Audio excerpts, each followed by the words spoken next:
Hello everyone, आज हम class 8th में एसएसटी पढ़ेंगे। हम ज्योग्राफी का 4th चैप्टर पढ़ रहे हैं। चैप्टर का नेम है कृषि।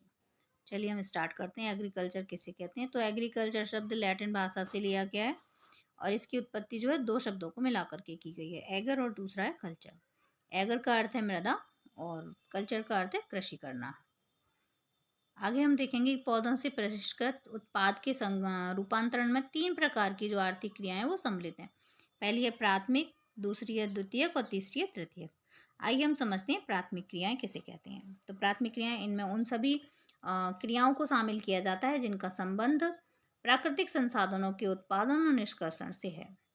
कृषि, मत्स्य संग्रहण इसके अच्छे उदाहरण यहाँ एग्जाम्पल्स हमने दिए हुए हैं। कृषि, पशुपालन, खनिज, मत्स्य पालन।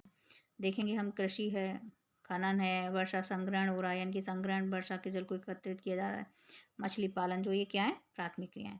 द्वितीयक क्रियाएं इन संसाधनों के प्रसंस्करण से संबंधित है। इस्पात विनिर्माण, डबल रोटी पकाना, कपड़े बुनना इसके उदाहरण है। कहने का मतलब प्राथमिक क्रिया के द्वारा प्राप्त की जाने वाली चीज़ों को बहुमूल्य चीज़ में परिवर्तित करना द्वितीयक क्रियाएं कहलाता है। इसके एग्जाम्पल हम देख रहे हैं। बांध का काम, बिजली आपूर्ति, यानी कि जल से बिजली बन रही है, जल की आपूर्ति हो रही है, विनिर्माण उद्योग है, ये द्वितीयक के एग्जाम्पल है। अब हम देखेंगे तृतीय क्षेत्र। प्राथमिक एवं द्वितीय क्षेत्र को सेवा द्वारा सहयोग प्रदान करती है। ये क्रियाएं जो हैं व्यापार, यातायात, बैंकिंग, बीमा जो है इसके उदाहरण है। यहाँ हम देखेंगे प्रशासकीय, व्यापार, संरक्षण, सामाजिक इसके उदाहरण है। कृषि जो है एक प्राथमिक क्रिया है। फसलों, फलों, फूलों, सब्जियों को उगाना, पशुपालन इसमें शामिल है। यानी कि प्राथमिक क्रिया के अंतर्गत कृषि आती है और कृषि के अंतर्गत ये सभी चीज़ें आती हैं। विश्व में लगभग 50% लोग कृषि से संबंधित क्रियाओं में शामिल हैं। भारत में 2/3 जनसंख्या अब तक कृषि पर निर्भर है। अनुकूल स्थलाकृति मृदा को जलवायु की यानी कि अनुकूल स्थलाकृति मृदा और जलवायु को जो क्रियाकलाप हैं उन कृषि के लिए अनिवार्य रूप से महत्वपूर्ण है। जिस भूमि पर फसलें उगाई जाती हैं कृषिगत भूमि कहते हैं उस भूमि को, यानी कि जिस पर खेती हो रही है, जिस पर फसलें उगाई जा रही हैं उसको कृषिगत भूमि कहते हैं।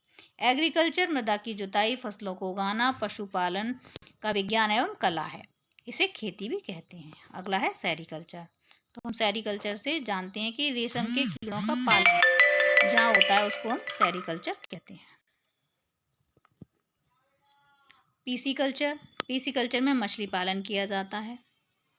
विटीकल्चर, विटीकल्चर में जो है अंगूरों की खेती की जाती है। हार्टिकल्चर, हार्टिकल्चर में उद्यान कृषि होती है, यानी कि फूल, फल, सब्जियों की खेती की जाती है। इन सभी का वाणिज्यिक उपयोग के लिए की जाने वाली जो क्रियाएं हैं उनको ही हम कल्चर कहते हैं। अब देखिए महत्वपूर्ण निवेश। कृषि या खेती को एक तंत्र के रूप में देखा जाता है। इसके महत्वपूर्ण निवेश बीज, उर्वरक, मशीनरी और श्रमिक हैं। कृषि की संक्रियाएं जुताई, बुआई, सिंचाई, निराई और कटाई इसकी प्रमुख संक्रियाएं हैं। हम यहाँ देख रहे हैं। अब देखिए भारत में कृषि विभिन्न प्रकार की खेतियों के की जाती है। कृषि जो है पहली है प्रारंभिक जीविका निर्वाह कृषि। तो प्रारंभिक अगर हम देखें तो कृषि मुख्य तौर पर 2 प्रकार की है, प्रारंभिक जीविका निर्वाह कृषि और दूसरी है वाणिज्यिक कृषि। ठीक है, अब हम यहाँ पर समझ रहे हैं प्रारंभिक जीविका निर्वाह कृषि को। इस प्रकार की कृषि जो है कृषक परिवार की आवश्यकताओं को पूरा करने के लिए की जाती है। जो है प्रारंभिक रूप से कम उपज प्राप्त करने के लिए निम्न स्तरीय प्रौद्योगिकी और पारिवारिक श्रम का उपयोग किया जाता है। इसमें निर्वाह कृषि को पुनः गहन निर्वाह कृषि और आदिम निर्वाह कृषि में भी वर्गीकृत किया जाता है। यानी कि प्रारंभिक जीविका निर्वाह कृषि को 2 अन्य कृषियों के नाम से भी जाना जाता है। देख रहे हैं हम यहाँ पर। ठीक है, अगला है वाणिज्यिक कृषि। तो वाणिज्यिक कृषि जो है हम नाम से ही समझ रहे हैं कि वाणिज्यिक कृषि किसको कहेंगे।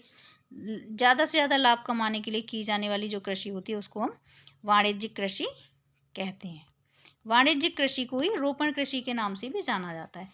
ये वाणिज्यिक कृषि का ही प्रकार है जहाँ चाय, कहवा, काजू, रबड़, केला, कपास की खेती जो है एकल फसल के रूप में की जाती है और इसको क्या किया जाता है, एक बड़े पैमाने पर श्रम और पूंजी की आवश्यकता होती है। यानी कि ये ज़्यादा से ज़्यादा लाभ देने वाली जो खेती होती है उसको हम रोपण कृषि कहते हैं और ये वाणिज्यिक कृषि का ही एक उदाहरण है। चैप्टर से रिलेटेड यहाँ तक कोई भी डाउट और कोई भी क्वेरी हो तो आप कमेंट बॉक्स में आकर पूछ सकते हैं। Thank you for watching this video.